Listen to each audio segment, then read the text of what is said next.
नमस्कार। Trend classes के online platform पे मैं राम सर आप सभी का बहुत बहुत स्वागत और अभिनंदन करता हूं। तो आप लोगों के लिए एक बहुत बड़ी खुशखबरी है। जैसा कि आप सभी भाई बहुत ही मेहनत और संघर्ष के साथ अपने जो है जुनून और जज्बे से तथा अर्थात ये कहें कि आप लोगों की विजय सुनिश्चित हुई। और हम सब के लिए सबसे बड़ी खुशी की बात यह है कि जो वर्तमान में माननीय मुख्यमंत्री योगी आदित्यनाथ जी हैं, वे इस बात को संज्ञान में बड़ी गहराई से लिया और छात्रों को अब भविष्य जो है देखते हुए इस R O and A R O की जो परीक्षा थी उसको निरस्त करके और पुनः जो है इसको 6 महीने के अंदर फिर से कराने का आश्वासन दिया है। तो आइए चलते हैं, हम लोग ये देखते हैं कि आर ओ ए आर ओ में वे कौन से ऐसे महत्वपूर्ण टॉपिक्स हैं जहाँ से क्वेश्चन बनने की प्रबल संभावना होती है। तो आज उसी टॉपिक्स को मैंने लिया है और आपके आज तक में प्राकृतिक वनस्पति से संबंधित जितने भी महत्वपूर्ण प्रश्न आए थे उन प्रश्नों को यहाँ पर मैंने लिख करके एक एक करके आपको यहाँ पर बताने का प्रयास किया है। तो आइए चलते हैं, देखते हैं कि आज तक में प्राकृतिक वनस्पति से कैसे कैसे क्वेश्चन बने हैं। तो मैंने यहाँ पर 8 से 10 क्वेश्चन को, इतने महत्वपूर्ण क्वेश्चन को मैंने यहाँ पर लिया है जो आपके एग्जाम के लिए बेहद महत्वपूर्ण है। चलिए चलते हैं, देखते हैं। देखिए क्वेश्चन क्या आया था आरओ में, भोजपत्र वृक्ष से मिलता है। यानी भोजपत्र जो कुछ शुभ कार्यों में लोग जो है उसको रखने का कार्य करते हैं और उस पर जो है लिखने का काम किया जाता था। तो आज भी हम भोजपत्र की बात करते हैं यहाँ पर कि भोजपत्र किस वृक्ष से मिलता है। तो उसमें आप लोगों के सामने 4 ऑप्शन दिया गया है। वृक्ष से मिलता है और वे वृक्ष जो हैं पर्वत पे पाए जाते हैं। वे कौन से ऐसे पर्वत हैं जिस पर भोजपत्र मिलता है। यहाँ पे एक ऑप्शन पर्वत, यहाँ पे पर्वत भी होना चाहिए, चलिए लिख दिया। तो आप लोगों के सामने 4 ऑप्शन है। अरावली पर्वत पर मिलेगा भोजपत्र का जो वृक्ष है, हिमालय पर्वत पर मिलेगा, कि नीलगिरी पर्वत पर मिलेगा, कि उधर एक लास्ट में लिखा है विंध्याचल पर्वत पर मिलेगा। तो याद रखिए, मैं आपको बताना चाहता हूँ जो भोजपत्र मिलता है वह ठंडे प्रदेशों में पाया जाता है।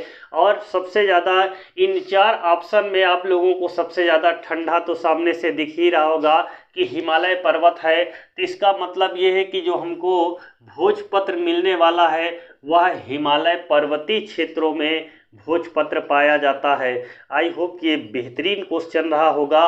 अब चलते हैं, हम दूसरे प्रश्न की ओर चलते हैं और देखिए प्राकृतिक वनस्पति से कैसे क्वेश्चन बना था। कत्था बनाने के लिए किस पेड़ की लकड़ी चाहिए या किस लकड़ी का प्रयोग किया जाता है।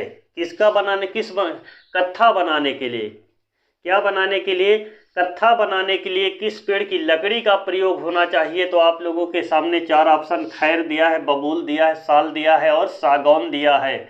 तो याद रखिएगा इसमें जो ऑप्शन सही होने वाला है ये खैर जो है सही ऑप्शन है। कत्था बनाने के लिए खैर लकड़ी का प्रयोग किया जाता है। तो इसको भी आप लोग सारे क्वेश्चन को दिमाग में एक एक करके रखिएगा। अब देखिए तीसरा क्वेश्चन क्या है जो बहुत ही बेहतरीन आरओ और ये आरओ में आया हुआ है। और इसमें आप जानते हैं कि सिनकोना, कुनैन की छाल, यानी कुनैन वाली जो दवा है सिनकोना की छाल से बनाई जाती है। तो इसमें ये पूछा गया है आरओ में कि निम्नलिखित में से कौन कौन से राज्यों में सिनकोना नहीं पाया जाता है। कौन से राज्यों में सिनकोना नहीं पाया जाता है। तो यहाँ पर आप लोगों के सामने 4 ऑप्शन दिया है। असम में, केरल में, छत्तीसगढ़ में और पश्चिम बंगाल में। तो याद रखिएगा मैं आपको बताना चाहूँगा कि सिनकोना नहीं पाया जाता है। इसका मतलब कि सिनकोना, पहले यह जानकारी होना चाहिए कि सिनकोना क्या है और कहाँ पर पाया जाता है, वह कैसे मौसम में पाया जाता है। तो आप कभी क्वेश्चन को गलत नहीं करेंगे। देखिए सिनकोना जो है भारत के असम में भी पाया जाता है, केरल में भी पाया जाता है और पश्चिम बंगाल में भी पाया जाता है, लेकिन छत्तीसगढ़ में नहीं पाया जाता है। कारण क्या है? देखिए, असम, केरल और पश्चिम बंगाल की तरफ है उष्णकटिबंधीय और आर्द्रता वाली जलवायु क्षेत्रों में, याद रखिएगा, पाया जाता है सिनकोना। तो छत्तीसगढ़ जो है उसमें नहीं आता है, जिसके कारण आप लोगों का जो ऑप्शन सही होने वाला है वह छत्तीसगढ़ होगा।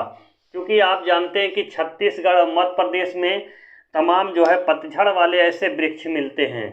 अब देखिए, चौथा ऑप्शन जो आप लोगों के सामने है बहुत बेहतरीन और लाजवाब है। निम्नलिखित किस पौधे में फूल नहीं होता है? निम्नलिखित किस पौधे में फूल नहीं होता है? तो यहाँ से आपको क्वेश्चन पकड़ने की ज़रूरत है। और ये आरओ का एग्जाम में जो आज तक आया हुआ प्रीवियस ईयर्स में आए हुए प्रश्न हैं, उन प्रश्नों को मैं यहाँ पर कराने का प्रयास कर रहा हूँ। यकीन मानिए कि 10 क्लासेस मात्र इकलौता क्वेश्चन है, इकलौता ऐसा मतलब चैनल है जो आप लोगों के लिए एक बेहतरीन जो है कंटेंट देने का प्रयास करता है। अब देखिए, फूल नहीं पाया जाता तो आप जानते हैं कि कटहल में फूल होता है। गूलर भी आप जानते हैं कि गूलर फूल ही है, इसमें कंफ्यूज मत होइएगा कि रात को फूलता है। तो याद रखिए, गूलर भी एक फूल है और उसके अंदर कभी आप तोड़िए तो देखिए तो छोटे छोटे फूल की तरह मिलता है। तो गूलर भी फूल है, कटहल भी फूल से मिलता है। आर्किड भी जो है याद रखिएगा यह भी फूल है। तो इसमें कौन सा फूल नहीं है? तो याद रखिएगा फर्न जो है इसमें फूल नहीं होता है। इस क्वेश्चन को आप ध्यान में रख करके एग्जाम में जाइएगा। हो सकता है कुछ ऐसे ही प्रश्न आप लोगों के सामने दिखाई पड़ जाए तो आप उसमें कंफ्यूज हो जाओगे। तो मैं आपकी कंफ्यूजिंग दूर करने के लिए ऐसे प्रश्नों को यहाँ पर लिख के रखा है जो आपके आरओ और एआरओ में बेहतरीन क्वेश्चन है। अब देखिए, 5वें नंबर पर चलते हैं। और क्या है? भारत के किस राज्य में पतझड़ वाले वृक्ष पाए जाते हैं? देख लीजिए क्वेश्चन, देखिए, भारत के किस राज्य में पतझड़ वाले सर्वाधिक वृक्ष पाए जाते हैं, आपको यहाँ पर बताना है। तो आप याद रखिएगा, आपके ऑप्शन में मध्य प्रदेश भी है, छत्तीसगढ़ भी है, असम भी है और केरल है। तो यहाँ पर आपको पतझड़ वाले वृक्ष पाए जाते हैं। कौन से राज्य में पतझड़ वाले वृक्ष पाए जाते हैं, यहाँ पर ये बताना है। देखिए, केरल क्या है? केरल वाला जो एरिया है ये उष्णकटिबंधीय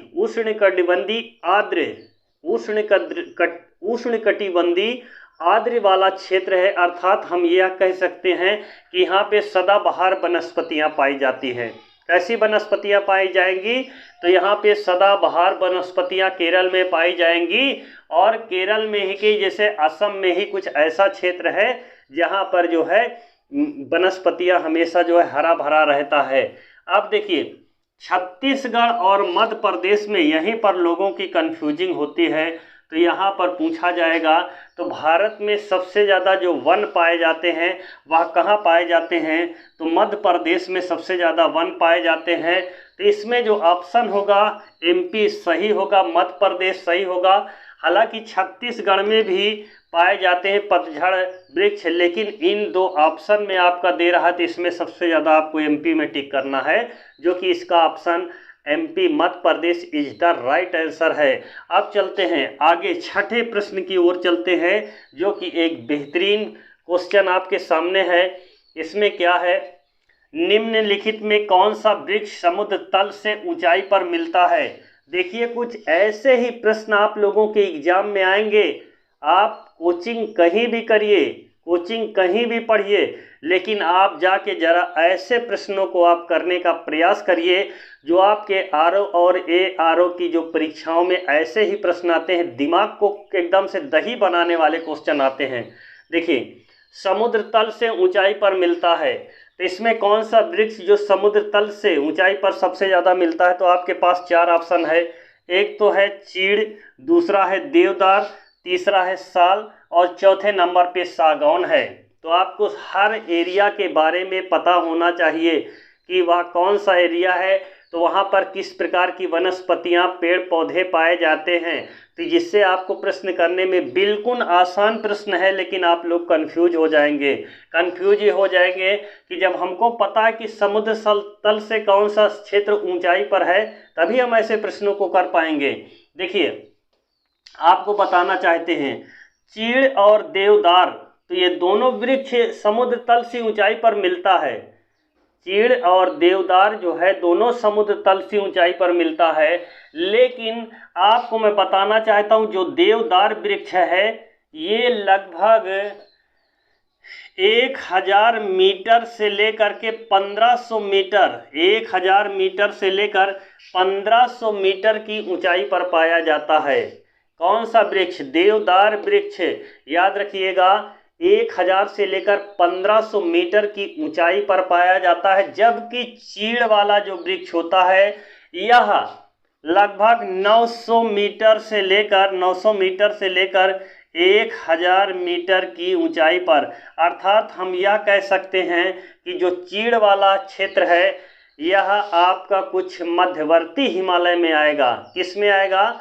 मध्यवर्ती हिमालय में। याद रखिएगा चीड़ वाले वृक्ष ज़्यादा पाए जाते हैं, जो कि मध्यवर्ती वाला जो हिमालय है इसकी ऊंचाई थोड़ा कम है, जिसके कारण जो है चीड़ वाले वृक्ष मिलते हैं। जबकि देवदार वाले जो वृक्ष हैं ये जैसे जैसे आप ऊंचाई ऊपर की ओर जाती है वैसे क्षेत्रों में याद रखिएगा ये देवदार वाले वृक्ष पाए जाते हैं।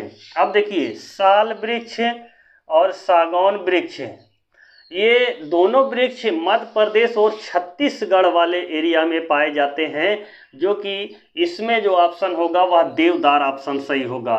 क्या ऑप्शन सही होगा? समुद्र तल से सर्वाधिक ऊंचाई पर मिलने वाला जो वृक्ष है वो देवदार वृक्ष है, जो 1000 से 1500 मीटर की ऊंचाई पर उगता है। ये सारे क्वेश्चन बहुत लाजवाब है। एक लास्ट में क्वेश्चन मैंने रखा है जो 3 से 4 क्वेश्चन है यहाँ पर। अब देखिए उष्णकटिबंधीय वन, शंकुधारी वन, कच्छ वनस्पति और पतझड़ वन, इसमें कौन से एरिया और क्षेत्रफल में मिलते हैं? यहाँ पर आप लोगों को क्या करना है? सुमेलित करना है। तो आप लोग जानते हैं उष्णकटिबंधीय क्षेत्र भारत में कौन सा क्षेत्र आता है? तो जैसा कि मैंने अभी क्वेश्चन ऊपर बता दिया है, आप अगर ऐसे प्रश्नों को दिमाग लगाकर करने का प्रयास करेंगे तो आपका ऑप्शन सही होगा। और भारत का आपको क्षेत्र पता होना चाहिए कि केरल कैसा क्षेत्र है, वहाँ पर उष्णकटिबंधीय है कि शीतोष्णकटिबंधीय है कि उष्ण आर्द्र वाला क्षेत्र है। ये सारी चीज़ें आपको एक एक पता होगी, तभी आप ऐसे प्रश्नों को कर पाएंगे। अब देखिए साइलेंट वैली कहाँ पर है? तो आप जानते हैं साइलेंट वैली केरल में है। अगर वह केरल में है तो आप जानते हैं उष्णकटिबंधीय का मतलब यह है कि भारत का पूछा जाएगा कि वह कौन सा ऐसा राज्य है जहाँ पे सदाबहार वनस्पतियाँ सदा हरा भरा पाया जाता है, तो केरल में पाया जाता है। तो इसका मतलब ये कि जो उष्णकटिबंधीय वाला एरिया है यह पहुँच जाएगा कहाँ पर? जहाँ पर सदाबहार वनस्पतियाँ पाई जाती है। उष्ण का मतलब होता है गर्म।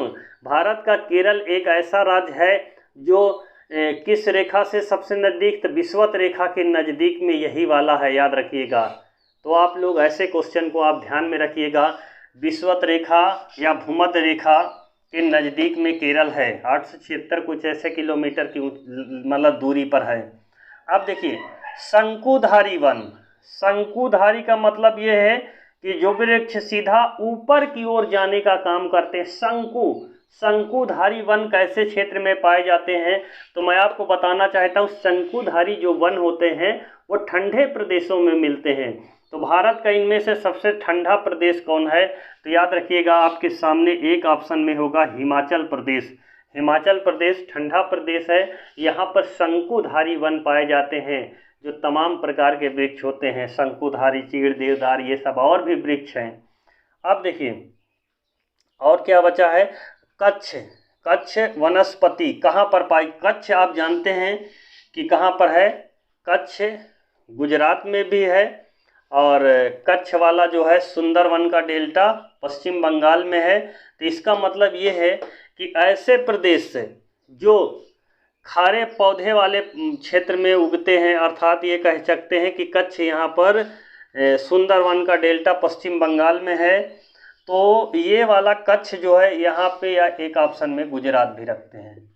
ये सुंदरवन यानी कच्छ वाला तो सुंदरवन में जाएगा। इसका रीजन यह है कि सुंदरवन और गुजरात वाले क्षेत्र में जो वनस्पतियाँ उगती है कच्छ को तो वैसे गुजरात में है, लेकिन ऑप्शन में जब यही दिया है तो यही को आपको टिक करना है।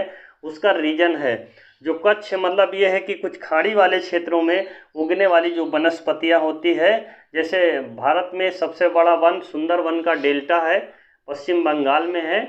तो ये वाला जो क्वेश्चन होगा कच्छ वाला, ये सीधा सुंदरवन में जाएगा। और लास्ट में जो है पतझड़ वाला जो है सीधा चला जाएगा राजस्थान में। पतझड़ का मतलब राजस्थान, राजस्थान क्या है, उष्णकटिबंधीय वाला क्षेत्र है। तो ये ऑप्शन सीधा राजस्थान में चला गया। और मुझको लगता है कि आप लोग इन सारे क्वेश्चन को ज़रूर देखे होंगे, जो एक बेहतरीन जानकारी है। तो RO का एग्ज़ाम की जो भी तैयारी करते हैं, मेरे ट्रेंड क्लासेस के ऑनलाइन प्लेटफार्म से जुड़े, आप लोगों को प्रतिदिन कुछ ऐसे ही महत्वपूर्ण जो है प्रश्नों का संग्रह आप लोगों को लेकर आऊँगा। तो ये आज की जो हमारी क्लास है आप लोगों को कैसी लगी है, प्लीज़ आप लोग कमेंट बॉक्स में कमेंट जरूर करिए। तो आज की क्लास को यहीं पर विराम करते हैं। जय हिंद, जय भारत, वंदे मातरम।